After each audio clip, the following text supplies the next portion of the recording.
Maaf. Oke.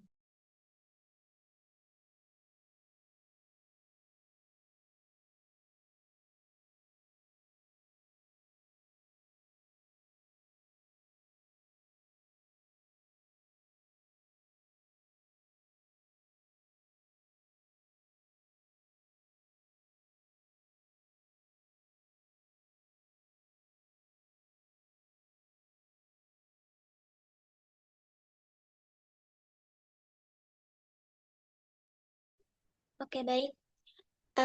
Izin memulai langsung presentasinya aja ya, teman-teman. Assalamualaikum warahmatullahi wabarakatuh. Kami dari kelompok 5 teori terjemah, izin memaparkan materi teori terjemah kita hari ini yang berjudul karakteristik perbedaan antara bahasa Arab dan bahasa Indonesia. Boleh di next slide?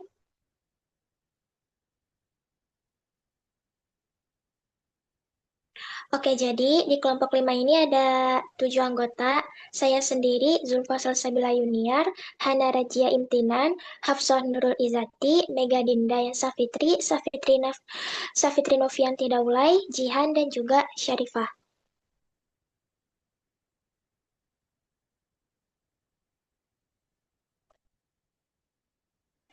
Oke, sebelum masuk ke materi intinya, izinkan saya menyampaikan latar belakang atau pendahuluannya dulu, teman-teman.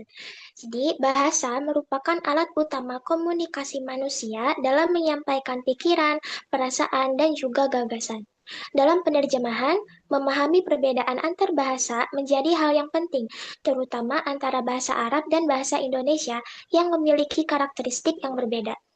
Perbedaan tersebut tampak dalam aspek fonologi, morfologi, sintaksis, dan juga semantik, sehingga menuntut penerjemah untuk lebih teliti agar makna yang dialihkan tetap akurat dan tersampaikan. Bahasa Arab memiliki sistem bunyi yang kompleks. Struktur katanya berbasis akar dan pola, serta aturan sintaksis dan makna yang erat dengan budaya dan nilai religius. Nah, sebaliknya, sedangkan bahasa Indonesia lebih sederhana dalam fonologi, menggunakan afiksasi dalam morfologi, dan bersifat kontekstual serta fleksibel dalam penggunaan sehari-hari. Dengan memahami perbedaan ini, mahasiswa diharapkan mampu menghasilkan terjemahan yang tepat, efektif, dan juga komunikatif. Boleh di next?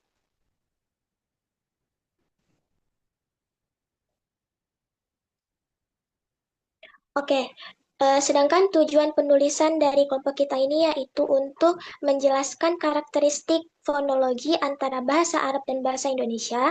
Yang kedua, untuk mendeskripsikan perbedaan morfologi antara bahasa Arab dan bahasa Indonesia. Ketiga, untuk menganalisis perbedaan sintaksis antara bahasa Arab dan bahasa Indonesia. Dan yang keempat adalah untuk mengidentifikasi perbedaan semantik antara bahasa Arab dan bahasa Indonesia.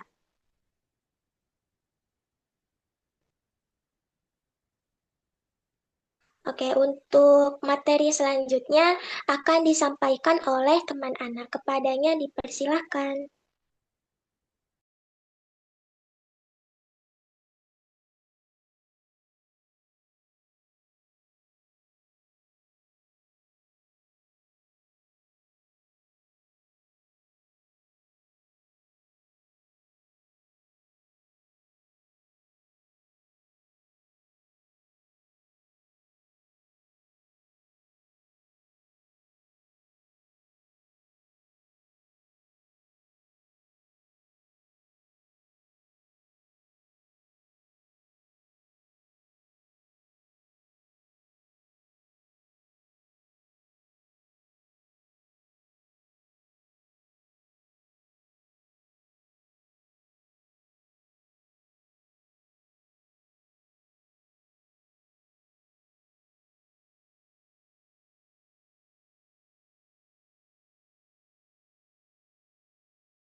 Oh, oke, baik.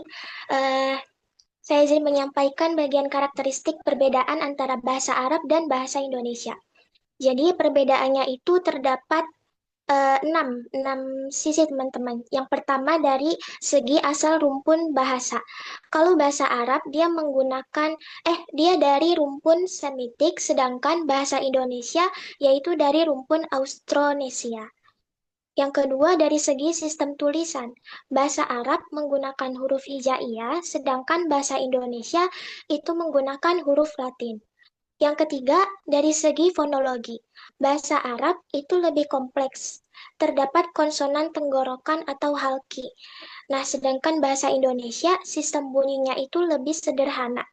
Enggak kayak bahasa Arab yang entah dari tenggorokan atau dari langit-langit, kurang lebih kayak gitu. Nah, yang keempat, dari segi morfologi, bahasa Arab itu kaya akan sistem i'rabnya, atau perubahan akhir kata, dan juga tasrifnya, atau perubahan bentuk kata. Sedangkan bahasa Indonesia itu bersifat analitik. Makna ditentukan oleh urutan kata dan partikel. Yang kelima, dari segi sintaksis, bahasa Arab itu lebih fleksibel, urutan katanya ditentukan dari tanda i'rabnya. Sedangkan bahasa Indonesia itu cenderung mengikuti pola SPO saja. Nah, dan yang dari segi semantik, bahasa Arab itu banyak menggunakan kosakata religius dan klasik, sedangkan bahasa Indonesia dipengaruhi oleh budaya lokal dan bahasa asing. Next slide.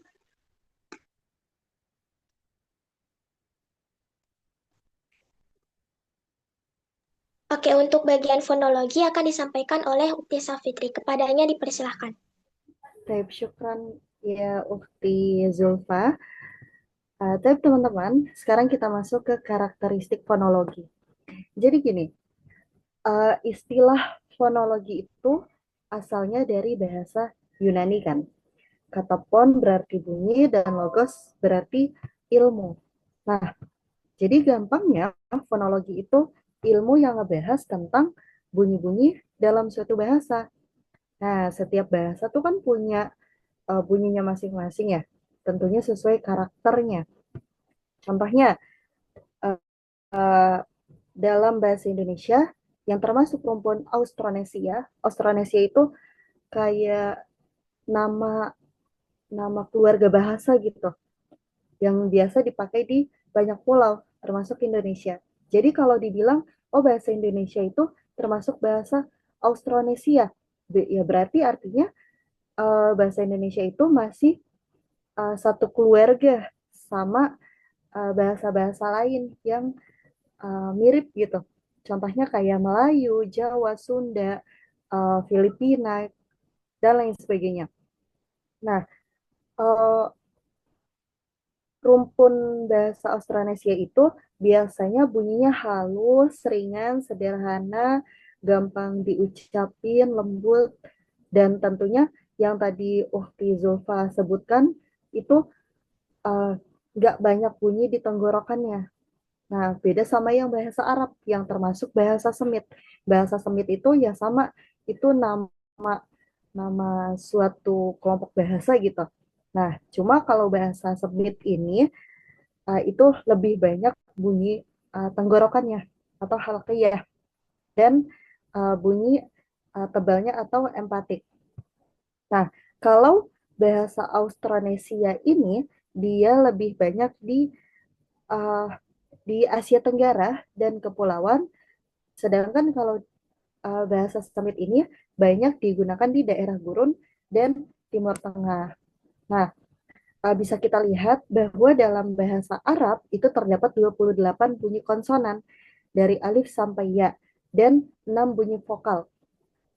Di mana dari 6 ini terdapat 3 yang pendek a i u dan 3 yang panjang a i u gitu. Nah, dari 28 bunyi ini ya tentu ada juga nih yang nggak ada di bahasa Indonesia.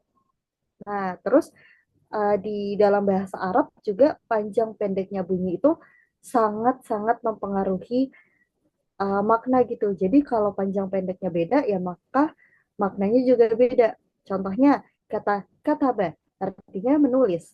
Sedangkan kalau kita panjangkan kafnya, kataba, artinya tetap menulis, tapi konteksnya beda, yaitu saling menulis. Nah, sedangkan kalau dalam bahasa Indonesia itu punya sekitar 26 bunyi konsonan dari A sampai Z dan 5 bunyi vokal, yaitu A, I, U, E, O. Nah, kalau di bahasa Indonesia, seperti yang kita ketahui ya, panjang atau pendeknya bunyi itu nggak merubah arti gitu. Misalnya kata makan sama makan, ya tetap aja artinya makan gitu. Cuma bedanya mungkin yang kedua ini kedengarannya lagi lapar banget gitu kan, makanya A-nya panjang banget. Oke, di next slide. Nah, di sini bisa teman-teman lihat tercantum huruf konsonan antara bahasa Arab dan bahasa Indonesia. Contohnya ada huruf ta. Kalau di bahasa Indonesia konsonannya itu T. Terus ada huruf sa. Itu kalau dalam bahasa Indonesia gabungan antara T dan S. Dan lain sebagainya bisa teman-teman lihat. Boleh di next slide?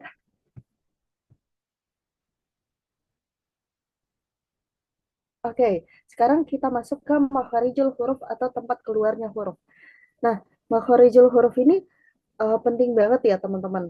Karena kalau posisi keluarnya salah, maka maknanya juga bisa berubah. Beda sama bahasa Indonesia yang kebanyakan bunyinya uh, keluar dari rongga mulut bagian depan aja, nggak terlalu melibatkan tenggorokan.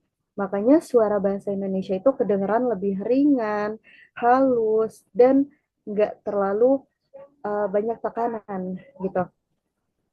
Nah, di sini menurut Acep Lim Abdurrahman tahun 2023 ada 5 makhraj utama gitu.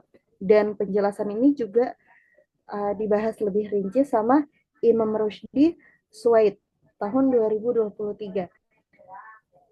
Yang pertama itu ada al-jauf atau rongga tenggorokan dan mulut. Nah, al-jauf ini tempat keluarnya huruf-huruf mat atau huruf panjang seperti alif, waw, dan ya. Nah, bunyinya itu keluar dari rongga mulut dan tenggorokan secara bersamaan. Nah, itu al-jauf. Kemudian yang kedua itu ada al-halq atau tenggorokan. Tenggorokan ini juga dibagi menjadi 3. Itu ada bagian bawah, bagian tengah, dan bagian atas. Kalau bagian bawah itu keluar huruf hamzah dan ha. Kemudian kalau bagian tengah itu keluar huruf rain dan ha. Nah, kalau di bagian atas itu keluar huruf gho dan kho. Itu al-halq. Kemudian yang ketiga itu ada al-lisan atau lidah. Nah, lidah ini juga punya banyak titik keluarnya huruf ya, teman-teman. Itu yang pertama ada pangkal lidah, di mana pangkal lidah ini mengeluarkan huruf O dan Kaf. Kemudian tengah lidah itu keluar huruf Jim, Shin, dan Ya. Kemudian kalau sisi lidah itu Bo. Kalau dua tepi bagian depan lidah itu Lam. Kalau ujung lidah bagian dalam itu Ro. Kemudian kalau ujung lidah bertemu dengan gusi itu Nun dengan dengung ya. Kemudian kalau ujung lidah bertemu gigi seri atas itu po, dal, dan ta. Nah, kalau ujung lidah bertemu dengan gigi seri bawah itu ada sin, zai, dan fo. Nah, dan yang terakhir itu di bagian lidah itu ada ujung lidah bertemu dengan ujung gigi seri atas. Di mana ini tempat keluarnya huruf za, sa, dan zo. Itu bagian lidah. Kemudian masuk ke asyafatain atau dua bibir, di mana asyafatain ini mengeluarkan huruf fa, waw, mim, dan ba. Nah, jadi kan bertemu ya antara dua bibir ini. Dan yang terakhir itu ada al-haisyum atau rongga hidung, di mana rongga hidung ini mengeluarkan huruf mim dan nun. Nah, Boleh di next slide? Oke, sekarang kita masuk ke huruf empatik atau huruf tebal. Nah, huruf empatik ini merupakan huruf-huruf yang diucapkan dengan tekanan di bagian belakang lidah sehingga menghasilkan suara yang berat. Contohnya seperti so, bo, to, dan zo. Nah, mungkin kalau teman-teman dengar langsung dari orang Arabnya ya, ngomong huruf-huruf ini pasti akan kedengeran banget gitu. Kayak ada gema kecil di tenggorokan. Nah, tentunya kalau dalam bahasa Indonesia itu nggak punya huruf tebal kayak gini. Semua bunyinya itu diucapkan dengan posisi lidah yang netral. Jadi hasilnya juga akan lebih datar dan halus. Dan yang terakhir itu ada diftong. Nah, kalau diftong itu gabungan dua huruf vokal yang diucapkan nyambung dalam satu suku kata. Contohnya, kalau di dalam bahasa Arab itu ada dua diftong utama, yaitu ai dan au. Contohnya kayak bait. Nah, itu kan ada fathah sama ya gitu kan. Jadi kayak ai, bay, bait. Nah, itu dalam bahasa Arab. Kemudian contoh yang kedua itu ada au, saut gitu. Atau artinya suara. Nah, kalau di dalam bahasa Indonesia itu ada ai, contohnya pandai. Nah, bisa teman-teman lihat ya, dari kata pandai itu ada kata-kata yang bersambung, yaitu a dan i, ai, pandai. Nah, kemudian ada au, pulau. Dan yang terakhir itu ada oi, amboy. Nah, ini dalam bahasa Indonesia. Jadi, dua huruf vokal ini dibaca mengalir, nggak terputus gitu. Kayak nggak terpisahkan. Mungkin itu dari diftong dan fonologi. Di next ke Ukti Izzah. Baik, terima kasih Ukti Safitri atas penjelasannya. Saya izin melanjutkan ya. Teman-teman, tapi kedengaran ya. Oke, jadi di slide ini saya mau menjelaskan dulu nih tentang apa itu morfologi. Nah, jadi secara sederhana ya, morfologi itu berasal dari bahasa Inggris, yaitu morfologi. Jadi kata ini itu gabungan dari dua unsur, yaitu morph yang artinya bentuk, logi yang artinya ilmu. Kayak tadi fonologi, fonologi itu kan dari Yunani. Sebenarnya ini dari Yunani juga ada, tapi artinya juga tetap sama. Artinya bentuk dan ilmu. Jadi, kalau digabung morfologi bisa diartikan sebagai ilmu yang mempelajari bentuk. Nah, tapi di bidang linguistik, morfologi ini memiliki makna yang lebih spesifik, teman-teman. Nah, morfologi itu cabang ilmu bahasa yang ngebahas tentang struktur internal kata. Jadi kayak gimana kata itu dibentuk, dari bagian-bagian kecil apa aja, dan juga gimana bentuk itu bisa berubah buat ngasih makna yang berbeda-beda gitu loh, teman-teman. Nah, kalau menurut Baryadi di bukunya Morfologi dalam Ilmu Bahasa, morfologi adalah ilmu yang mempelajari bentuk, terutama bentuk kata dan proses pembentukannya. Nah, terus kalau di kamus linguistik yang dikutip dalam buku psikolinguistik, morfologi itu dijelaskan sebagai bidang yang meneliti morfem. Nah, morfem itu kayak satuan terkecil yang memiliki makna dalam bahasa beserta cara penggabungannya. Terus juga ada pendapat dari Nurhayati dan Siti Mulyani. Nah, mereka itu bilang bahwasanya morfologi itu adalah cabang linguistik yang mempelajari kata dan perubahan bentuk yang ada di dalamnya. Lalu sementara menurut Verhaar, morfologi itu lebih ke struktur gramatikal dari bagian-bagian kata gitu. Nah, dari berbagai pendapat itu bisa kita simpulkan bahwasanya morfologi itu enggak cuma ngomongin bentuk kata yang udah jadi, tapi juga proses terbentuknya kata baru. Misal gimana gimana kata dasar itu bisa berubah jadi kata lain sesuai fungsi atau maknanya gitu loh. Terus juga di dalam morfologi itu kan ada istilah yang namanya morfem ya teman-teman. Nah, morfem itu adalah satuan terkecil yang memiliki makna. Nah, morfem itu kan ada dibagi dua, morfem bebas sama morfem terikat.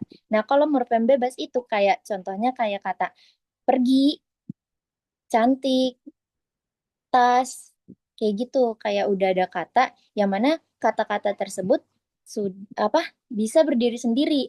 Nah, kok ada juga yang tadi morfem terikat. Kalau morfem terikat ini kayak imbuhan me titik-titik di titik-titik atau juga kayak pe titik-titik-an gitu loh, kayak ya udah kayak memiliki, melakukan, mengerjakan. Me-nya ini adalah morfem terikat yang mana baru bisa di apa dia memiliki makna kalau digabung sama kata lainnya gitu.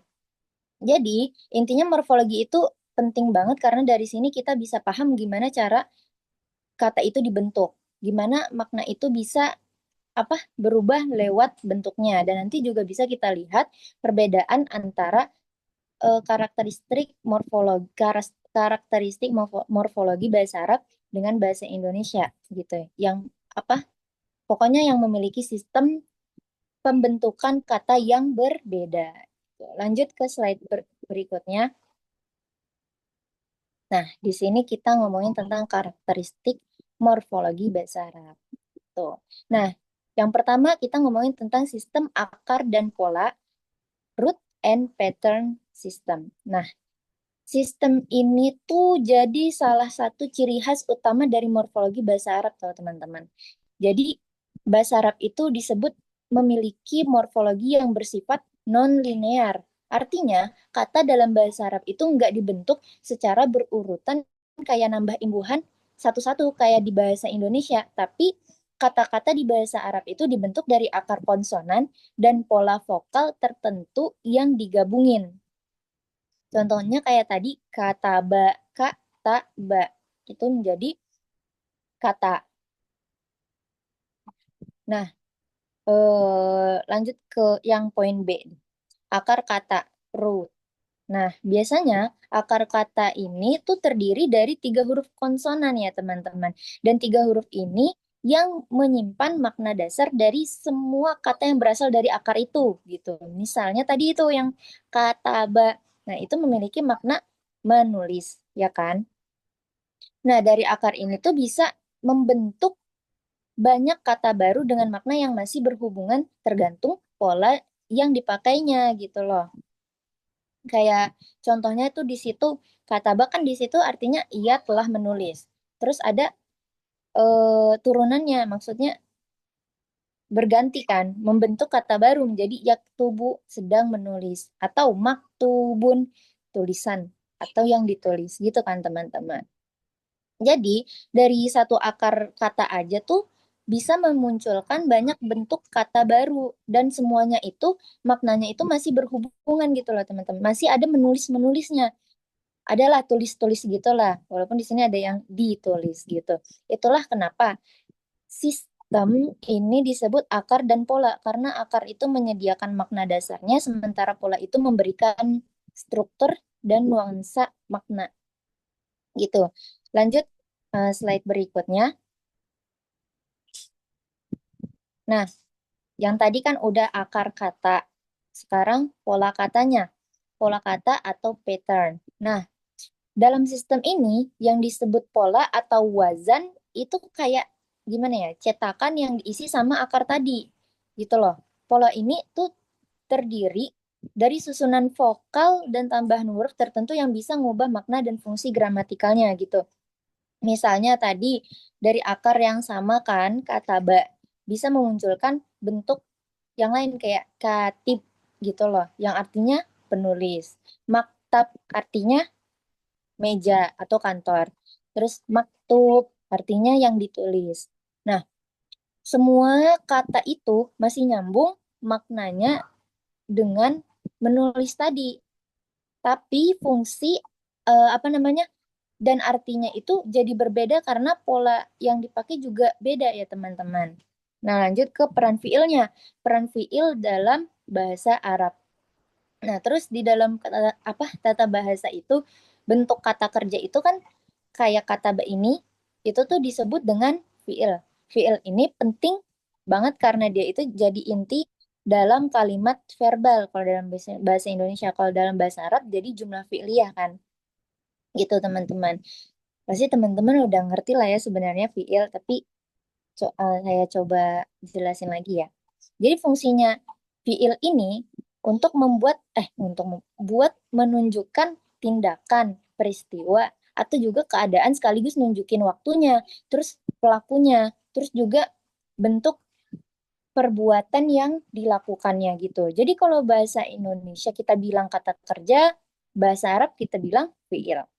Misalnya kayak kata bat tadi, yang berarti ia telah menulis. Itu menunjukkan perbuatan yang udah selesai dilakukan di masa lalu ya, teman-teman. Nah, dari sini bisa kita lihat kalau sistem akar dan pola ini bikin bahasa Arab itu memiliki cara yang sangat teratur dan produktif dalam membentuk kata. Nah, bayangin aja dari 3 huruf, itu bisa lahir puluhan kata turunan gitu loh, yang mana masing-masing dari kata tersebut memiliki makna yang saling terhubung gitu. Makanya sistem ini jadi dasar penting buat memahami bagaimana kata kerja, terus juga kata benda, bentuk-bentuk lainnya terbentuk dalam bahasa Arab gitu. Next, slide selanjutnya. Nah, lanjut ke nomor 2, perubahan bentuk untuk makna gramatikal. Sebenarnya itu materinya sama kayak tadi ya, tetap tentang fiil-fiil juga. Tapi kalau ini tasrifnya, teman-teman. Oke, pertama kita bahas dulu yang morfologi derivatif. Jadi tuh teman-teman. Jadi morfologi itu dibagi menjadi 2, derivatif sama apa tadi? Inflektif. Ya, nanti eh, satu-satu ya. Yang sekarang morfologi derivatif dulu. Nah, morfologi derivatif ini berhubungan dengan pembentukan kata baru dari satu akar kata atau jizr. Nah, dalam bahasa Arab, akar kata biasanya itu terdiri dari 3 konsonan yang tadi dibilang kan. Misalnya, apa tadi? Kata ba, yang apa namanya, artinya itu adalah menulis. Nah, dari akar ini bahasa Arab itu bisa membentuk banyak banget kata baru yang maknanya itu masih nyambung sama kegiatan menulis. Jadi kayak kataba menulis, kitabun gitu-gitulah, kitabun, katib, maktab, maktub gitu. Itu yang namanya apa sih namanya? Morfologi derivatif. Nah, jadi apa namanya bentuknya, semua bentuk itu masih memiliki hubungan makna dengan menulis itu, tapi udah berbeda, udah berubah jenis katanya dan fungsinya juga udah berubah di dalam kalimat tersebut. Kalau misalkan kita membuat kalimat gitu loh. Nah, itulah yang dinamakan dengan morfologi derivatif, yaitu proses perubahan bentuk kata untuk membentuk makna leksikal baru atau makna yang menambah kosakata baru tapi masih punya akar makna yang sama gitu. Jadi selain apa kata ba juga ada yang lain. Contohnya kayak alima. Alima apa turunannya teman-teman? Ada alimun, ada ilmun, maklum, maklam gitu ya. Oke, terus satu akar, jadi satu akar itu banyak banget ya kosakatanya yang bakalan ada gitu loh dari satu kata dasarnya. Dan ini tuh menunjukkan produktifnya sistem morfologi bahasa Arab. Jadi lanjut aja ya, kita ke eh, apa morfologi inflektif. Next slide. Nah, jadi di sini kalau derivatif tadi membentuk kata baru, inflektif itu nggak bikin kata baru, tapi mengubah bentuk kata supaya sesuai dengan fungsi gramatikalnya dalam kalimat. Contohnya dari kata kataba yang artinya menulis. Bisa berubah jadi di situ tuh ada tuh tasrifnya. Kataba, kataba, katabu, katabat, katabata, katabna gitu. Kalau misalkan morfologi inflektif. Nah, perubahan bentuk kayak gini tuh apa ya? Disebut inflektif karena menunjukkan unsur gramatikal seperti waktu yang kayak lampau, sedang, atau akan. Terus habis itu juga ngelihat dari jumlahnya juga. Jumlah tunggal, ganda, atau jamak. Terus juga ngelihat ini jenis pelakunya gendernya apa, perempuan apa laki-laki gitu. Tapi makna dasarnya tetap sama, yaitu menulis, menulis. Jadi kayak ada sedang menulis, akan menulis, telah menulis, tuh tulislah. Terus gendernya tuh yang berbeda kayak kataba itu laki-laki, katabat itu perempuan karena ada taknisnya gitu loh teman-teman. Jadi kalau kesimpulannya morfologi derivatif itu membentuk kata baru dari akar makna, eh dari akar kata, terus maknanya bisa berkembang atau berubah. Nah, kalau misalkan morfologi inflektif itu membentuk atau mengubah bentuk kata tanpa mengubah maknanya, makna dasarnya gitu loh. Jadi cuman yang berbeda itu cuman waktunya atau gendernya atau jumlahnya gitu. Oke. Next slide.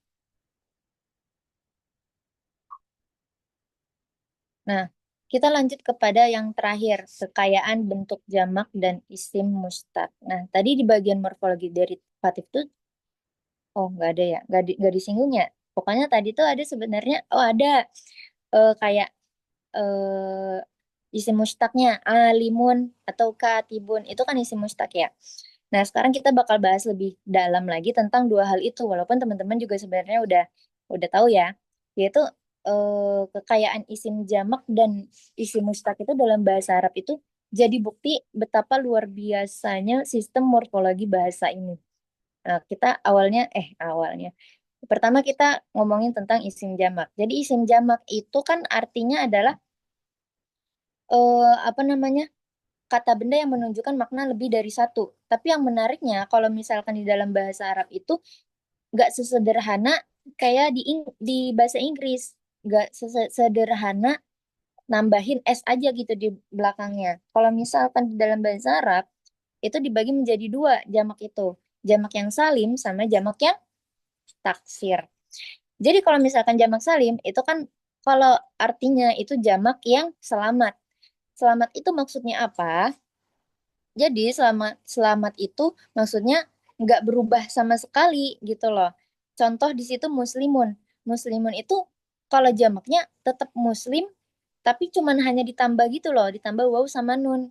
Kalau misalkan muslimatun tinggal ditambah alif, terus tamar butonya diganti jadi kayak tak taknis. Walaupun tamar buto itu tetap tak taknis ya, gitu loh teman-teman.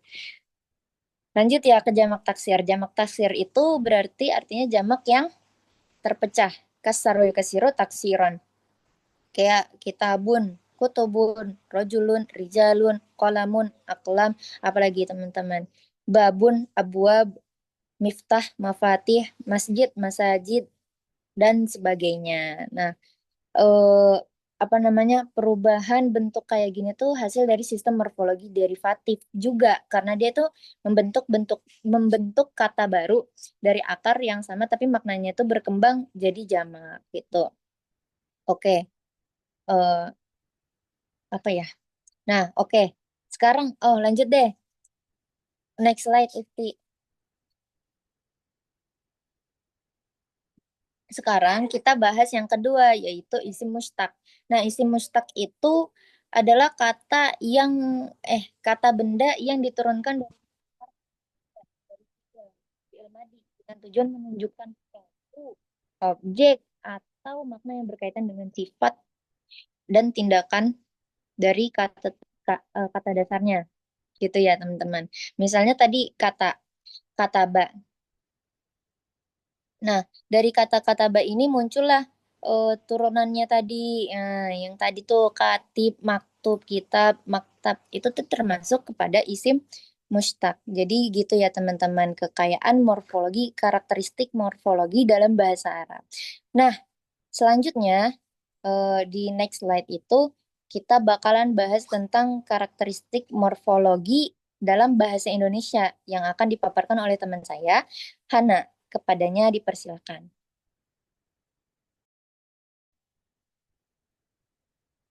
Baik, izin melanjutkan. Sebelumnya mohon maaf tidak bisa on cam dikarenakan ada kendala sinyal ya. Takutnya kalau saya on cam malah itu jadinya jadi nge-lag. Karakteristik morfologi bahasa Indonesia. Yang pertama itu ada sistem afiksasi.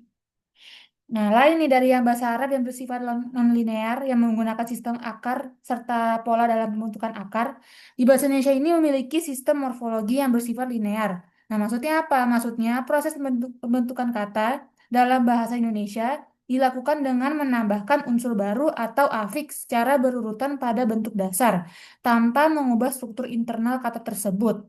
Bahasa Indonesia termasuk dalam tipe bahasa aglutinatif, di mana setiap imbuhan atau afiks itu membawa satu makna gramatikal tertentu dan dapat digabungkan secara beruntun untuk membentuk makna baru. Nah, jenis-jenis afiks ini yang digunakan antara lain tuh ada prefiks, awalan seperti yaitu mengajar, atau bermain, dan itu terbaca. Terus ada infiks atau sisipan seperti L, yaitu telunjuk, M, gemetar, dan R, yaitu gerigi. Yang ketiga ada sufiks atau akhiran seperti an, itu ada di contoh ajarkan, i, an, in, dan kan, yaitu contohnya itu ada ajarkan, bacaan, dan tulisi. Lalu ada konfliks, gabungan awalan dan akhiran seperti ke, an, dan pean, yang contohnya itu seperti kebaikan dan pelajaran. Nah, proses afiksasi ini tuh berfungsi tidak cuma untuk membentuk kata baru, tetapi juga mengubah kelas kata dan makna dasarnya. Misalnya dari kata dasar ajar, terbentuk kata mengajar, pengajar, dan pengajaran, yang masing-masing memiliki fungsi dan makna gramatikal yang berbeda. Fenomena ini menunjukkan bahwa morfologi bahasa Indonesia itu bersifat produktif, karena satu kata dasar dapat melahirkan banyak turunan dengan makna yang saling berhubungan. Boleh di next? Lalu yang kedua ada penggunaan reduplikasi dan komposisi. Nah, selain proses afiksasi itu, bahasa Indonesia itu juga punya yaitu reduplikasi dan komposisi. Reduplikasi itu apa? Reduplikasi itu merupakan proses pengulangan bentuk dasar, baik seluruhnya maupun sebagian untuk menandai makna tertentu. Di dalam bahasa Indonesia ini, reduplikasi dapat ditunjukkan sebagai makna seperti jamak, intensitas, keakraban, atau penekanan. Misal, kata buku-buku itu menunjukkan jamak lebih dari satu buku. Lalu juga ada lari-lari kecil mengandung makna intensitas atau gerakan yang lebih ringan dari lari biasa, dan anak-anak menunjukkan bentuk jamak dengan nuansa keakraban. Nah, yang sementara itu ada juga yang komposisi atau pemajemukan merupakan proses menggabungkan dua kata atau lebih untuk membentuk satu makna baru yang tidak selalu dapat diturunkan dari makna unsur penyusunnya. Contohnya seperti rumah sakit, alat tulis, dan kamar mandi. Dalam contoh rumah sakit, maknanya itu bukan rumah yang sakit, melainkan tempat untuk merawat orang sakit. Proses komposisi itu menunjukkan bagaimana bahasa Indonesia itu mampu menghasilkan makna baru melalui perpaduan leksikal yang kontekstual dan efisien. Lalu boleh di next. Lalu yang ketiga itu ada perubahan makna melalui proses derivasi. Proses derivasi itu apa? Selain dari reduplikasi sama komposisi itu, bahasa Indonesia juga mengenal proses devisasi, yaitu derivasi, yaitu pembentukan kata baru melalui penambahan afiks atau imbuhan pada bentuk dasar untuk menghasilkan makna atau kelas kata yang berbeda. Misalnya, dari kata dasar ajar yang termasuk dalam kelas kata kerja dapat dibentuk jadi kata pengajar yang berkategori nomina atau kata benda, serta pengajaran yang juga termasuk nomina namun memiliki makna yang lebih luas, yakni proses atau hasil dari kegiatan mengajar. Nah, contoh lainnya itu seperti penulis. Menjadi kata benda yaitu tulisan, terus jadi kata yang makna lebih luas yaitu menjadi tanam. Menjadi tulisan atau misal dari tanam terus menjadi petani atau menjadi tanah terus menjadi tanaman. Proses ini menunjukkan bahwa sistem morfologi bahasa Indonesia itu bersifat derivatif di mana perubahan bentuk kata selalu diikuti oleh perubahan makna dan seringkali juga perubahan kategori gramatikalnya. Jika dibandingkan sama bahasa Arab, proses derivasi ini dalam bahasa Indonesia itu bersifat linear dan eksternal, yakni dengan menambahkan unsur baru di luar bentuk dasar. Berbeda dengan bahasa Arab yang lebih menekankan perubahan internal pola huruf dan harokat untuk membentuk kata turunan. Dengan demikian, bahasa Indonesia itu mengandalkan afiksasi untuk membangun sistem derivatifnya. Sedangkan bahasa Arab mengandalkan perubahan pola akar atau tasrif lugawi dalam sistem istiqoknya. Boleh lanjut? Sekarang yang terakhir yaitu perbandingan morfologi di antara bahasa Arab dan bahasa Indonesia. Di morfologi bahasa Arab dan bahasa Indonesia itu menunjukkan dua sistem linguistik yang berbeda secara fundamental, baik dari segi struktur internal maupun mekanisme pembentukannya. Meskipun dua-duanya itu sama, memiliki sistem yang kaya dan produktif, prinsip dasar yang mendasari proses morfologis di masing-masing bahasa itu berasal dari logika yang berbeda. Bahasa Arab, sebagian-bagian itu dari rumpuk semitik, menampilkan sistem morfologi yang sangat terikat pada struktur akar dan pola. Setiap kata itu dibangun dari susunan konsonan tertentu yang menjadi fondasi makna dasar, lalu dimodifikasikan melalui pola vokal dan bentuk tambahan untuk menghasilkan makna turunan. Hubungan antara kata-kata yang berasal dari satu akar mencerminkan struktur morfologis yang saling terkait antara semantis dan gramatikal. Sistem ini tuh memungkinkan satu akar menghasilkan berbagai bentuk kata yang menggambarkan pelaku, objek, sifat, alat, atau tindakan. Semuanya masih berhubungan dengan makna dasar yang sama. Nah, beda halnya dengan bahasa Indonesia yang berasal dari rumpun Austronesia dan memiliki karakter morfologis yang cenderung linear dan analitik. Bahasa Indonesia itu mengandalkan penambahan afiks atau imbuhan pada bentuk dasar sebagai sarana utama pembentukan kata yang mencakup prefiks, sufiks, infiks, dan konfiks yang memiliki fungsi morfologis yang tetap dan mudah diidentifikasi. Karena sifatnya yang linear, perubahan bentuk kata dalam bahasa Indonesia ini bersifat eksternal dan teratur, makna baru muncul dari hasil penambahan unsur di luar kata dasar, bukan dari perubahan struktur internal seperti di dalam bahasa Arab. Nah, perbedaan ini juga tampak dari tingkat keteraturan morfologis. Bahasa Indonesia itu memiliki sistem yang relatif stabil dan mudah diprediksi. Setiap imbuhan itu punya fungsi sematis dan gramatika tertentu yang konsisten, misalnya prefiks, me, untuk membentuk verba aktif atau pe, untuk membentuk pronomina pelaku. Dengan sistem yang seperti ini, proses pembentukan kata menjadi sistematis dan dapat dijelaskan secara struktural. Sementara itu, sistem pola dalam bahasa Arab itu bersifat lebih dinamis, karena satu pola dapat mengandung berbagai fungsi tergantung konteks penggunaannya. Hal ini dapat membuat morfologi bahasa Arab itu tampak lebih kompleks sekaligus lebih fleksibel dalam membangun makna turunan. Nah, selain itu, bahasa Arab itu juga memperlihatkan sistem infleksi yang sangat kaya. Setiap kata kerja, kata benda, dan kata sifat mengalami perubahan bentuk untuk menyesuaikan fungsi gramatikalnya di dalam kalimat. Misalnya itu perubahan dalam bentuk verba menunjukkan perbedaan waktu yang lampau, kini, atau perintah. Seperti apa sih? Fi'il madi, fi'il mudhari, dan amar. Terus ada juga jumlah pelaku, itu tunggal, janda, jamak, mufrad, musanna, jamak, serta jenis kelamin pelaku yang bisa muzakkar atau muannas. Dalam bahasa Indonesia itu perubahan seperti itu jadi ditemukan. Fungsi gramatikal biasanya dinyatakan melalui kata tambahan. Misalnya kata bantu atau penanda waktu, bukan dengan mengubah bentuk kata itu sendiri. Dengan demikian dapat disimpulin bahwa perbedaan utama antara morfologi kedua bahasa ini terletak pada arah pembentukan makna. Bahasa Arab membentuk kata melalui perubahan internal pada akar dan pola yang rumit, sedangkan bahasa Indonesia itu membentuk kata melalui penambahan eksternal tanpa berupa afiksasi yang teratur. Meskipun berbeda dalam mekanisme dan tingkat kompleksitasnya ini, keduanya bahasa itu sama-sama menunjukkan sistem morfologi yang produktif, efisien, dan adaptif terhadap perkembangan makna serta kebutuhan komunikatif turunannya, komunikatif penuturnya. Selanjutnya tentang karakteristik sintaksis boleh dilanjut oleh Jihan.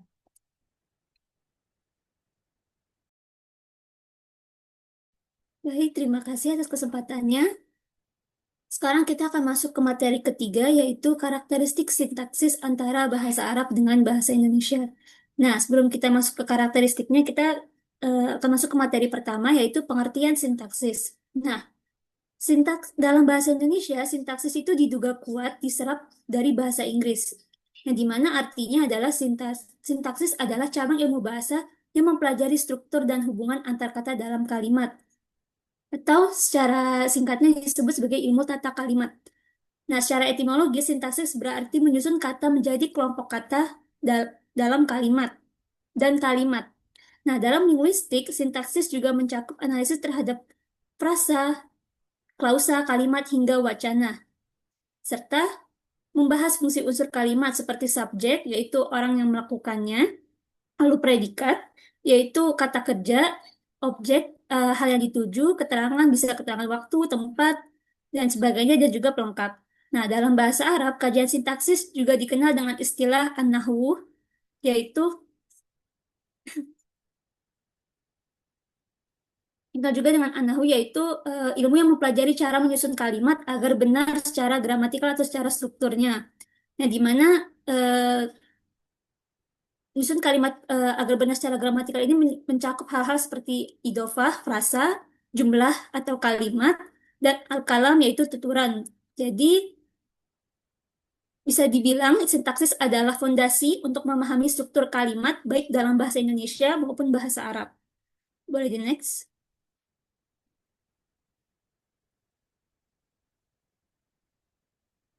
Nah, yang kedua yaitu karakteristik sintaksis bahasa Arab dan bahasa Indonesia.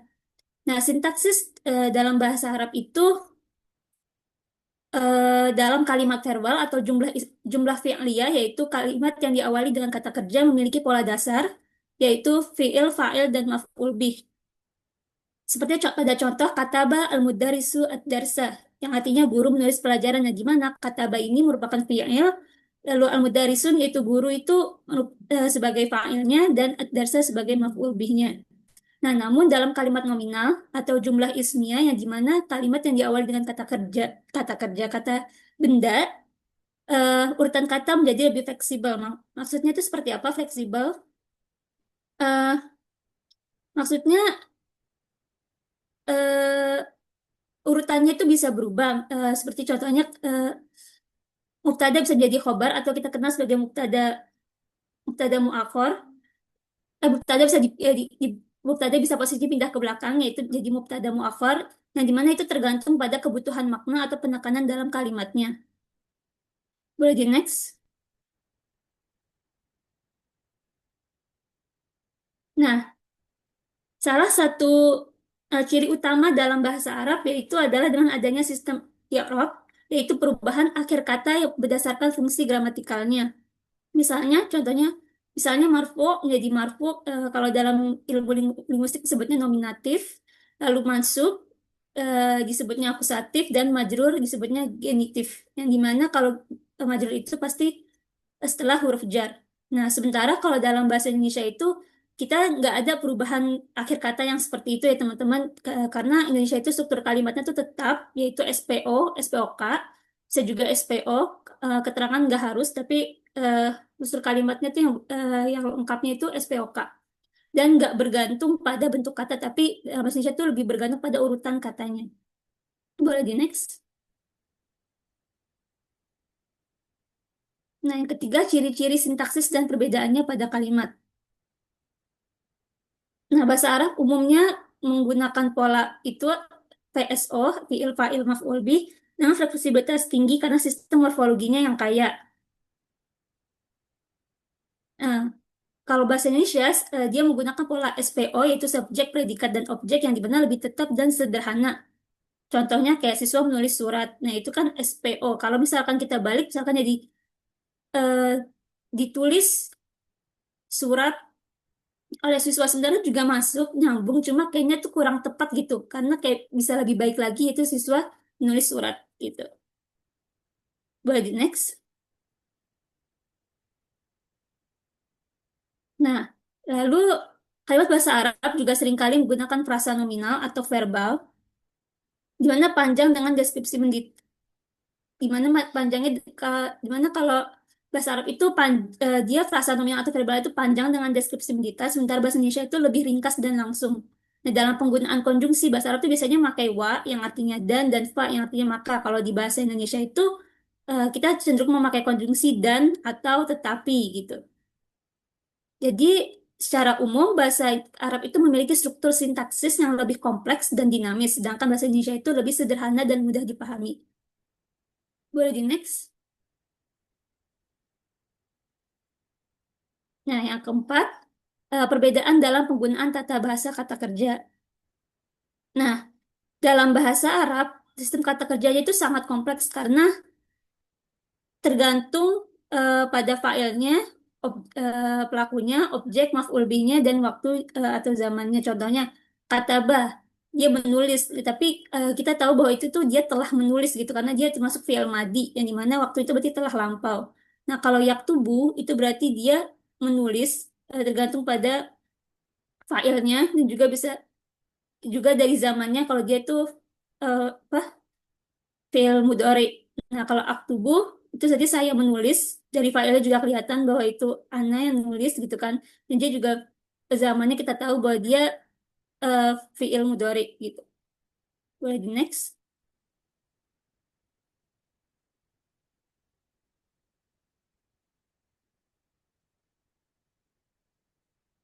Ah, oh ya, dikit lagi. Sedangkan kalau dalam bahasa Indonesia, ini kata kerja itu nggak berubah bentuk walaupun pelaku atau waktunya itu berbeda. Contohnya misalnya, saya menulis, kamu menulis, mereka menulis. Jadi walaupun kita beda orang itu mau tunggal, dua orang atau banyak, dia tetap kata kerjanya nggak berubah, tetap sama gitu.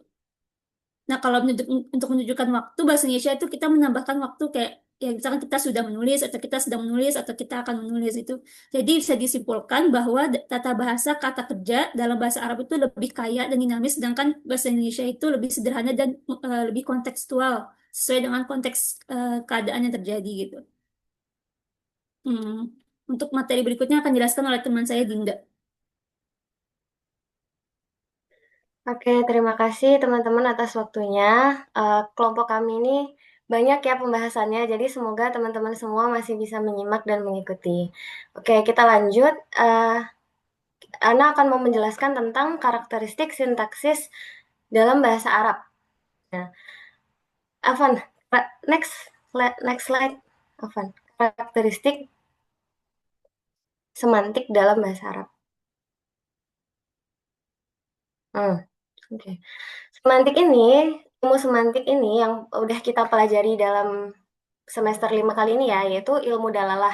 Nah, ilmu dalalah itu membahas tentang uh, makna ya, makna atau arti dari sebuah kata, kalimat, ataupun uh, makna kata, kata, kalimat, frasa yang kita ucapkan. Nah, urgensinya kita itu mempelajari semantik dalam teori terjemah ini adalah karena teori terjemah ini kan untuk belajar untuk menerjemahkan ya.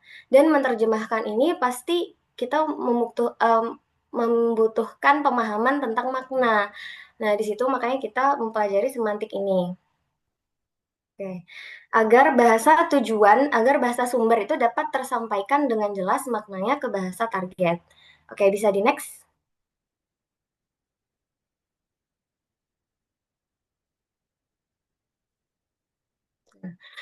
Karakteristik semantik bahasa Arab yang pertama yaitu adalah sistem akar root triliteral atau konsonantal.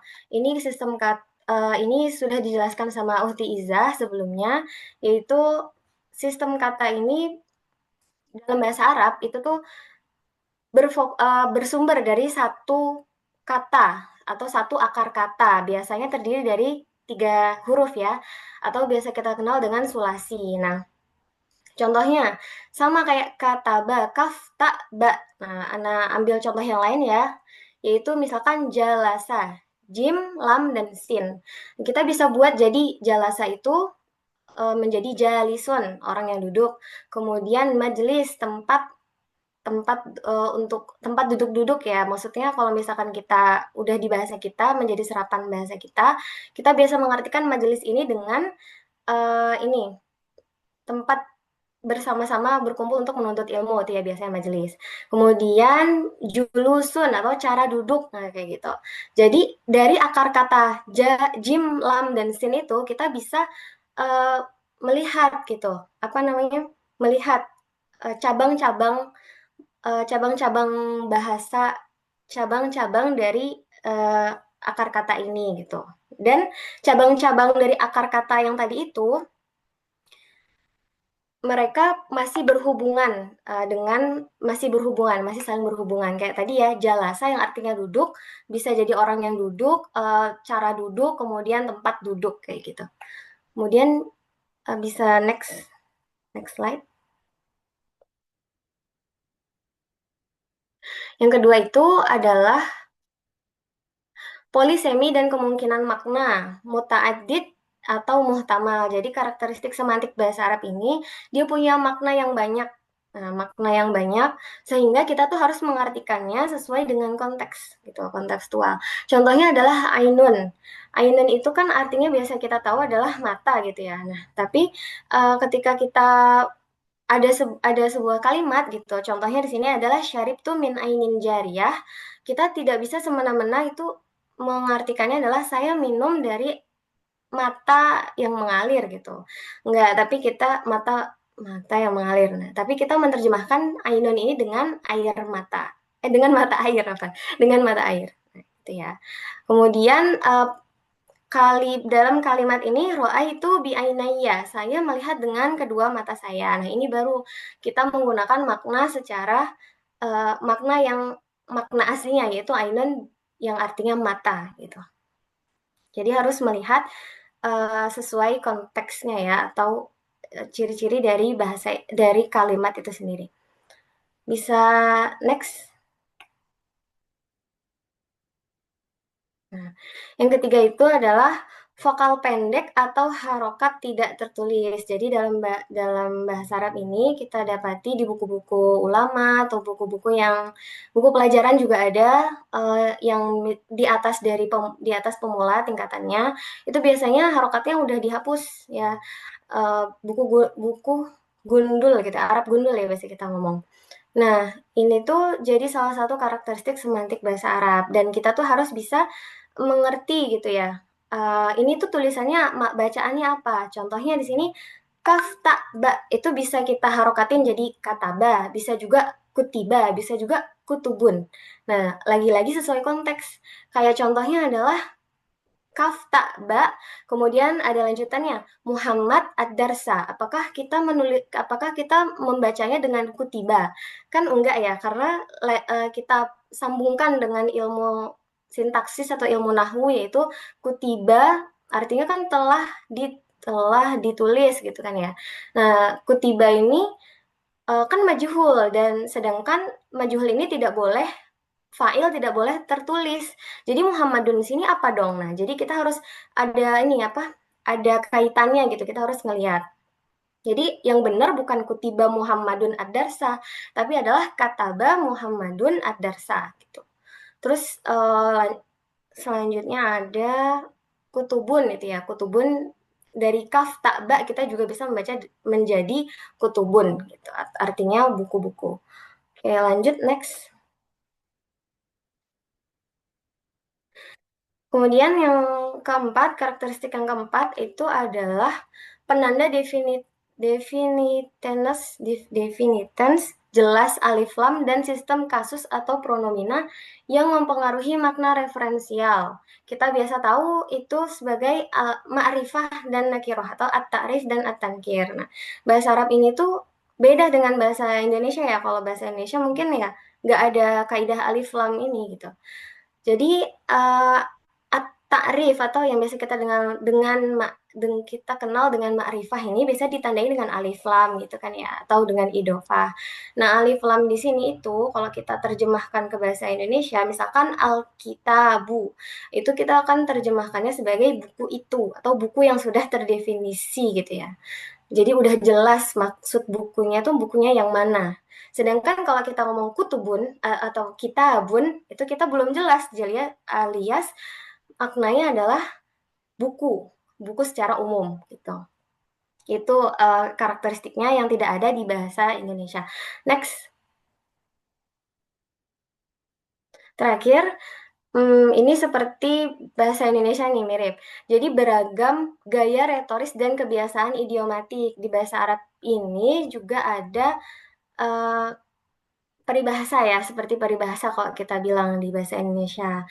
Nah, contohnya di sini adalah yadun wahidatun la tasfik. Artinya secara harfiah itu adalah satu tangan tidak bisa bertepuk. Tapi ketika kita menerjemahkan ke bahasa kita nggak boleh bilang satu tangan tidak bisa bertepuk alias menerjemahkannya dari kata per kata. Tapi kita menerjemahkannya dengan maknanya, yaitu maknanya adalah kerjasama itu penting atau Kalau di bahasa Indonesia, peribahasanya itu adalah berat sama dipikul, ringan sama dijinjing. Kita juga tahu ya, artinya dari berat sama dipikul, ringan sama dijinjing ini adalah gotong royong. Gitu.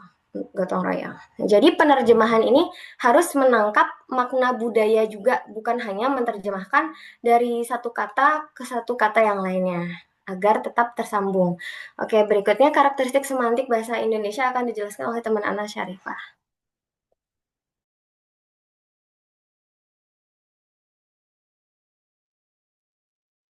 Selanjutnya, karakteristik semantik bahasa Indonesia.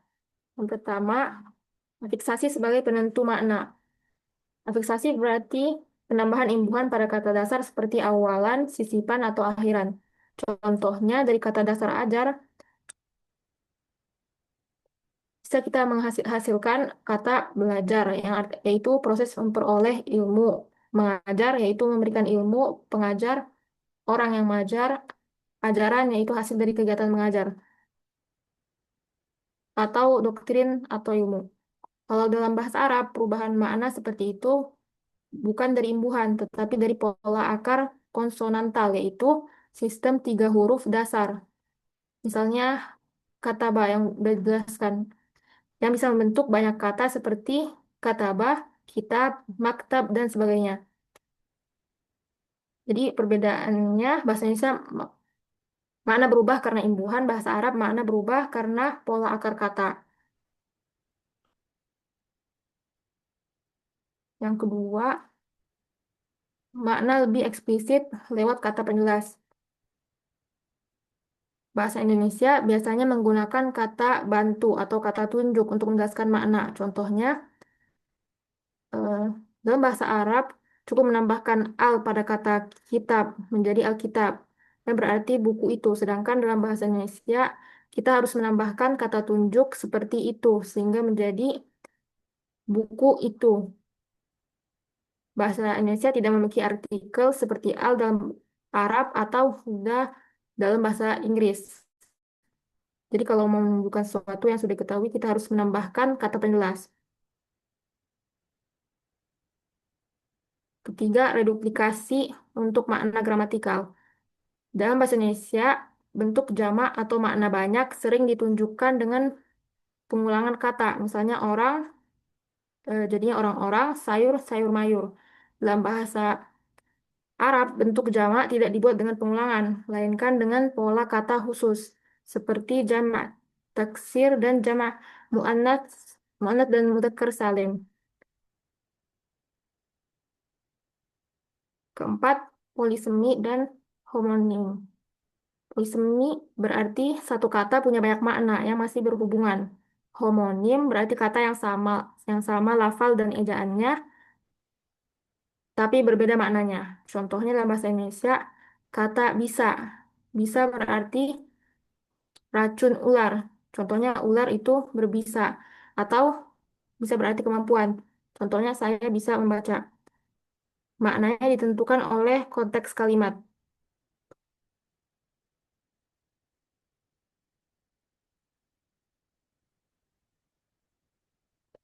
Terakhir, kosakata pinjaman. Bahasa Indonesia banyak mengambil kata dari bahasa lain, dari Arab, Sanskerta, Belanda, dan Inggris. Namun sering terjadi pergeseran makna, semantic shift, yaitu perubahan makna dari makna asalnya di bahasa sumber. Contohnya kata Arab salat berarti doa dengan gerakan tertentu. Sedangkan dalam bahasa Indonesia, salat dipahami sebagai ibadah wajib umat Islam. Contoh lain kata ilmu berarti pengetahuan umum dalam bahasa Arab, sedangkan dalam bahasa Indonesia ilmu sering berarti bidang tertentu. Ilmu sering berarti bidang tertentu seperti ilmu fisika. Contoh lain kata dunia di bahasa Arab artinya kehidupan dunia yang fana, lawan dari akhirat. Sedangkan dalam bahasa Indonesia dunia bisa berarti bumi tempat manusia hidup atau bidang tertentu seperti dunia pendidikan. Jadi ada perubahan makna ketika kata Arab diserap ke dalam bahasa Indonesia.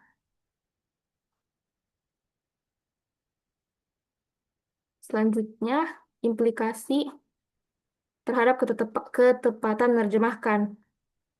atau dampak dari perbedaan semantik ini terhadap penerjemahan. Jika penerjemah tidak memahami perbedaan makna antara bahasa Arab dan bahasa Indonesia, maka hasil terjemahannya bisa tidak tepat. Sebaliknya, jika penerjemah memahami sistem makna kedua bahasa, terjemahannya akan lebih akurat dan mudah dipahami.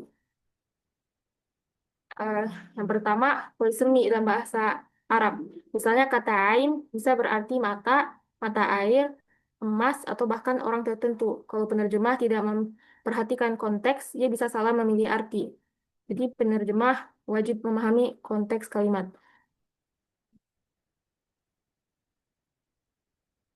Kedua, teks Arab tanpa harakat. Dalam tulisan Arab biasanya tidak ada harakat. Misalnya kata katabah bisa dibaca katabah, kutub, atau kitab. Kalau salah baca, maknanya juga akan salah. Karena itu penerjemah harus paham nahwu dan saraf. Keempat, definiteness. Uh, Dalam bahasa Arab, awalan al menandakan sesuatu yang sudah jelas atau diketahui, seperti Alkitab, yang artinya buku itu. Sementara kitab tanpa al berarti sebuah buku. Karena bahasa Indonesia tidak punya penanda seperti ini, penerjemah harus menambahkan kata itu atau sebuah agar makna tetap jelas. Kemudian idiom dan ungkapan budaya. Idiom adalah ungkapan yang maknanya tidak bisa diterjemahkan secara harfiah. Misalnya ungkapan Arab yadun wahidah la tusaffiq. Artinya secara harfiah satu tangan tidak bisa bertepuk, tapi maksudnya adalah kerjasama dibutuhkan. Kalau diterjemahkan langsung terdengar aneh dalam bahasa Indonesia. Jadi penerjemah harus menggantinya dengan idiom setara seperti berat sama dipikul, ringan sama jinjing. Yang terakhir, kosakata serapan Arab di Indonesia. Misalnya kata kitab dalam bahasa Arab berarti buku apa saja. Sedangkan dalam bahasa Indonesia, kitab biasanya hanya dipakai untuk buku agama. Kalau penerjemah tidak hati-hati bisa salah paham makna. Jadi penerjemah perlu membedakan makna asli bahasa Arab dengan makna serapan dalam bahasa Indonesia. Sekian dari saya, dikembalikan kepada moderator.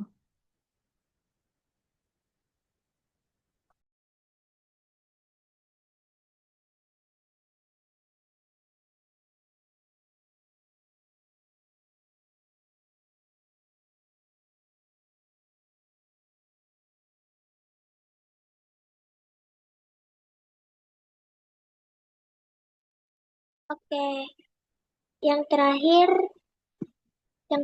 adalah kesimpulan. Jadi kesimpulannya teman-teman, bahasa Arab dan bahasa Indonesia itu memiliki perbedaan mendasar dalam berbagai aspek kebahasaan. Mulai dari segi fonologinya, bahasa Arab itu lebih kompleks dengan adanya huruf-huruf tenggorokan dan perbedaan bunyi panjang pendeknya, dan sedangkan bahasa Indonesia itu lebih sederhana tanpa ada perbedaan seperti bahasa Arab tersebut. Terus dalam segi morfologi, bahasa Arab itu bersifat flektif dengan sistem akar dan pola wazannya.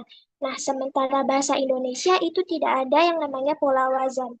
Dia bersifat aglutinatif dan analitik melalui proses afiksasi dan reduplikasi.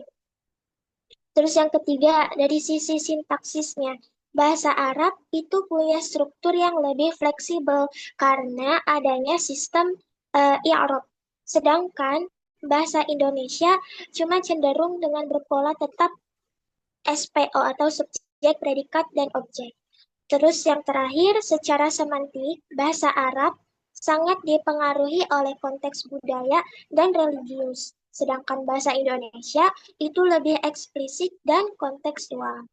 Jadi, secara keseluruhan, perbedaan ini mencerminkan kekhasan struktur dan budaya kedua bahasa, serta menjadi hal yang penting dalam penerjemahan antar kedua bahasa tersebut agar makna pesannya tetap akurat dan kontekstual.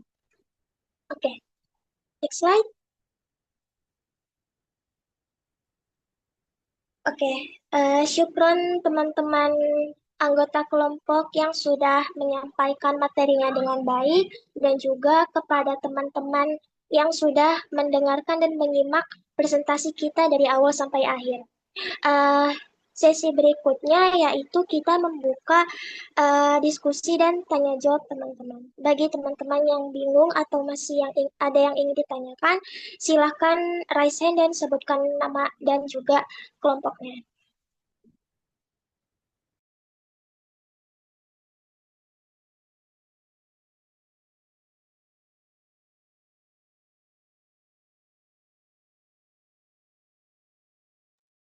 Oke, ada dua penanya. Yang pertama, boleh Lukman silahkan.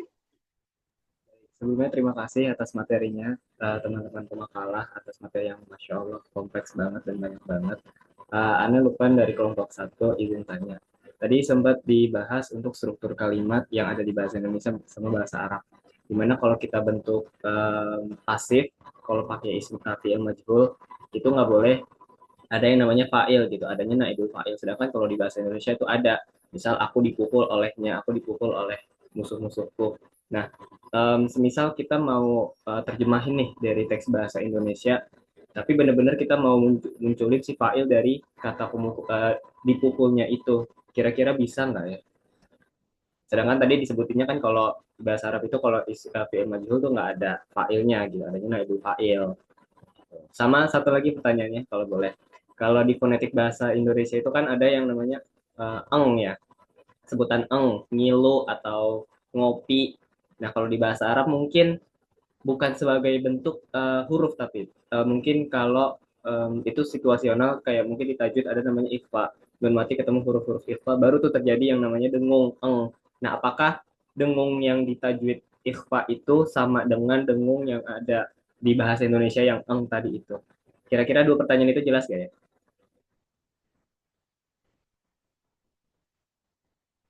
Oke, insya Allah jelas Lukman. Terima kasih atas pertanyaannya. Kita Oke, Bang. tampung dulu ya. Selanjutnya boleh Zaid. Ya, syukran Zulfa, syukran kelompok 5. Kira-kira menurut kelompok 5, karakteristik apa yang paling mind blowing? Syukran. Oke, terima kasih Zaid atas pertanyaannya. Untuk kedua penanya tadi, kita tampung dulu untuk didiskusikan terlebih dahulu. Selanjutnya, masih ada kesempatan satu penanya lagi. Kita tunggu. Kalau nggak ada, ya oke, kita tunggu.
Baik, Ana izin menjawab pertanyaan dari Akhi Lukman. Akhi Lukman, yang nomor 2, apakah nun mati atau tanwin yang bertemu dengan huruf-huruf ikhfa itu ada dalam konsonan bahasa Indonesia? Jujur itu pertanyaannya bagus banget ya. Bahkan Ana tuh nggak kepikiran sebelumnya. Tapi setelah Ana cari di internet, ternyata kalau dalam konsonan bahasa Indonesia itu bukan termasuk ang, ng gitu, enggak. Karena kalau dalam bahasa Arab pun ketika kita ngucapin huruf ikhfa tersebut ya, contohnya kayak myokum itu kan enggak benar-benar yang eng banget kayak mingkum, enggak, tapi myokum. Jadi n-nya itu samar mendekati eng tapi enggak sampai yang eng banget penyebutannya. Nah, kalau dalam konsonan bahasa Indonesia itu dia tetap masuknya uh, huruf N gitu, kayak nun gitu tetap N. Cuma memang ada variasi bunyinya aja gitu, variasi penyebutannya. Itu yang aneh cari di internet. Apakah terjawab, Afif? Uthman? Terjawab, Iya, oke. Syukran. Yang satu lagi, ditunggu ya. Topan. Boleh untuk pertanyaan Ahi Lukman yang dipukul tadi ya. Tapi ini sepengetahuan anak aja ya, Ahi. Jadi kalau setahu anak kan tadi kalau bahasa Arab tuh kan emang nggak bisa ya kita sebutkan fa'ilnya. Jadi kita menggunakan tadi naibul fa'il. Kalau di bahasa Indonesia itu juga nggak bisa kecuali kita menambahkan di akhirnya oleh. Kayak misalkan eh, pintu itu dibuka. Pintu itu dibuka. Nah, kalau kita mau nambahin ya tinggal nambahin dibuka oleh siapa gitu. Tapi kalau misalkan untuk uh, bahasa Arab terus menyertakan fa'il kemudian dia majhul dan dipasifkan ke Indonesia, Ana belum mendapatkan jawabannya gitu, Ahi. Gimana Ahi Lukman? Apakah dapat terjawab ya? Oke, syukran sudah berikhtiar. Afwan. Afan, Ukti Dinda, Ana izin nambahin ya. Jawaban dari jawaban untuk Ahi Lukman. Jadi tadi pertanyaannya itu tentang kalau misalkan naibul fa'il itu kalau di Indonesia itu kan tetap fa'il ya, gitu ya maksudnya ya. Maksudnya pokoknya intinya kalau di bahasa Indonesia ada namanya dipukul oleh titik-titik gitu, aku dipukul oleh Lukman. Nah, itu kan berarti kan maksud masih ada gitu loh subjeknya gitu ya. Kalau misalkan di dalam bahasa Arab fa'ilnya nggak ada tapi diganti dengan naibul fa'il. Iya, ceritanya itu contoh aja ya, Ahi Afwan. Nah, jadi menurut Ana sebenarnya naibul fa'il itu sebenarnya fa'il. Maksudnya di dalam kalau di dalam bahasa Indonesia itu kan aku dipukul oleh Lukman. Aku di situ udah jadi fa'il, oleh Lukmannya itu udah maf'ul gitu loh. Jadi sebenarnya sama aja maf'ulnya di bahasa Indonesia. Kalau di bahasa Arab naibul fa'il tapi tetap sebenarnya maf'ul. Naibul fa'il itu maf'ul gitu loh. Iya, jadi intinya tuh sama aja. Yang bedanya itu harokatnya. Kalau misalkan maf'ul kan berarti fathah ya, mansub. Tapi kalau naibul fa'il itu domah. Tapi intinya itu sebenarnya kedudukannya sama karena naibul fa'il itu kan cuman pengganti daripada fa'il. Karena pengganti fa'il itu maksudnya pengganti biar dia jadinya domah gitu loh. Walaupun sebenarnya dia itu maf'ul gitu loh. Kalau misalkan di dalam bahasa Indonesia itu sebenarnya bukan subjek, oleh Lukmannya itu bukan subjek tapi maf'ul, objeknya. Jadi yang jadi subjeknya sebenarnya sayanya, akunya. Akunya dipukul oleh Lukman gitu loh. Menurut Ana seperti itu. Jadi apakah terjawab, Ahi? Oke. Boleh dikit lagi gak? Kalau Eh, di contohnya ke bahasa Arabnya bisa nggak? Misal Anda lurid tuh oleh nukta nukta nukta. Itu kalau di bahasa Arab ini gimana? oh, saya dipukul. Iya, saya dipukul olehnya. Misal diubah ke bahasa Arab, nah itu gimana? Tapi Mas, akunya sebagai naibul fa'ilnya itu sebagai subjek. jadi kalau misalkan dijadiin ke jumlah fi'liyah, maksudnya kejadian ke bahasa Arab, menurut Anda ya tetap jadi kayak jumlah fi'liyah yang kita ketahui fi'il majhul. eh, oh, maksudnya ada ininya. Iya, Oh, betul. Maksudnya tuh fa'ilnya itu tetap diketahui kalau di bahasa Arab tuh kayak gimana. Karena kan kalau di bahasa Indonesia itu gampang ya, tinggal ditambahkan oleh, gitu kan. Nah, cuma kalau di bahasa Arab ini gimana nih kalau kita mau tambahin olehnya? sebenarnya olehnya itu emang ketahuan gak sih? Sebenarnya kan Oh, kalau, enggak ya? nah itu tergantung konteks juga sih. Kalau sebelumnya mungkin udah ada domir-domirnya mungkin ketahuan. Tapi kan, coba Mi, contoh yang lainnya gimana tuh Mi yang gampang?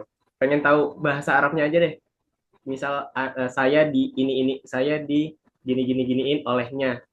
Pakai contoh yang gampang nggak apa-apa. Pengen tahu banget gitu. Karena agak janggal, agak ada yang ngerasa kurang gitu kalau di bahasa Indonesia bisa ditambahin olehnya, sedangkan kalau kita mau bikin di bahasa Arab itu kayak gimana, Anda masih bingung jujur situ.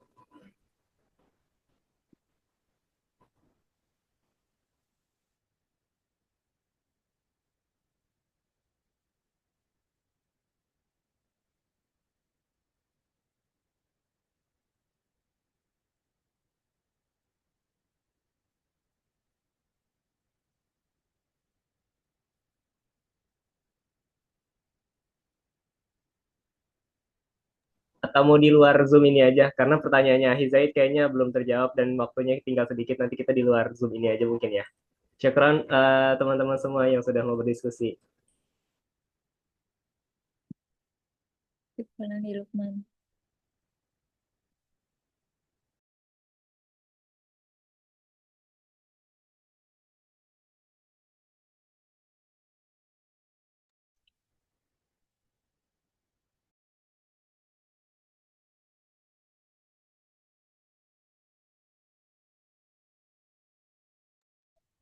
Oh, apa mau jawab juga yang tentang Ahizai tadi ya.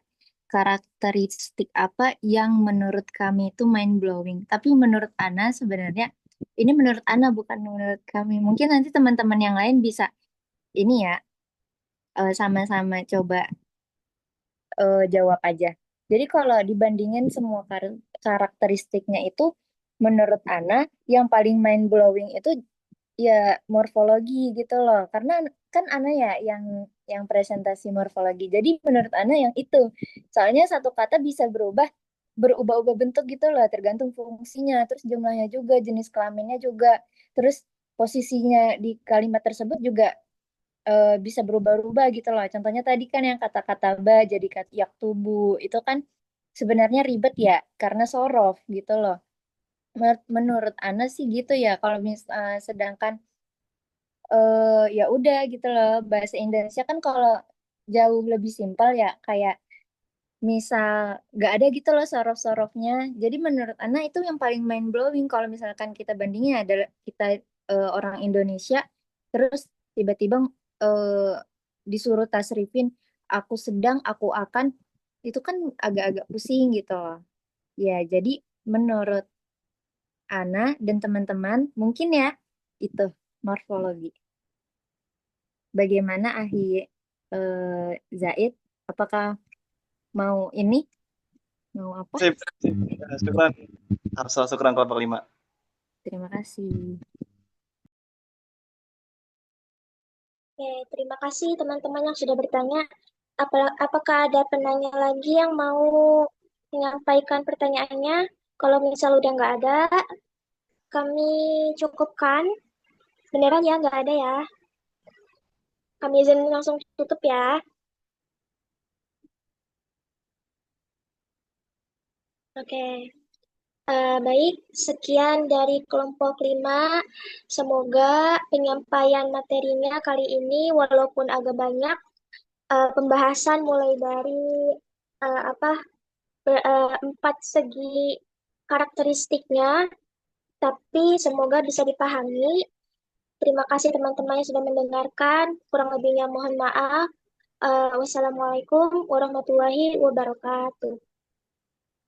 Waalaikumsalam warahmatullahi wabarakatuh. Iya, terima kasih. Kelompok 4 ya, kelompok 5 nih. Kelompok 5, Ustaz.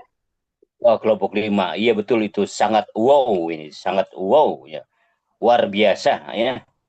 Tetap tahu bulat 500-an digoreng dadakan bikin kenyang. Presentasinya sangat berkesan dan sangat nendang. Mantap. Iya. Anugerah dari Allah ya. Bahasa itu luar biasa ya. Untuk bisa kita membantu berpikir, menyatukan dan menghubungkan hati, lalu mencerminkan keindahan Allah. Luar biasa. Dan bahasa punya aturan sendiri. Seperti contoh tadi, nggak bisa aturan Indonesia dibawa ke aturan Arab. Nasi dimakan oleh ibu. Yang tidak bisa oleh itu dipakai dalam kaidah bahasa Arab dalam bentuk naibul fa'il. Masing-masing ada aturannya sendiri-sendiri. Aturan-aturan itulah yang luar biasa ya, yang dibuat oleh Allah secara alamiah, dipakai oleh masyarakat suatu tempat secara bersama dan disepakati bersama, sehingga menjadi aturan baku. Wah, luar biasa. Susah untuk mengucapkan anugerah nikmat bahasa ini. Oke, terima kasih kelompok berapa nih? Kelompok 5 atas presentasi dan teman-teman yang telah memberikan tanggapan-tanggapan. Waktunya sudah habis. Subhanakallahumma wa bihamdika nasyhadu an la ilaha illa anta nastaghfiruka wa natubu ilaika walhamdulillahirabbil alamin. Assalamualaikum warahmatullahi wabarakatuh.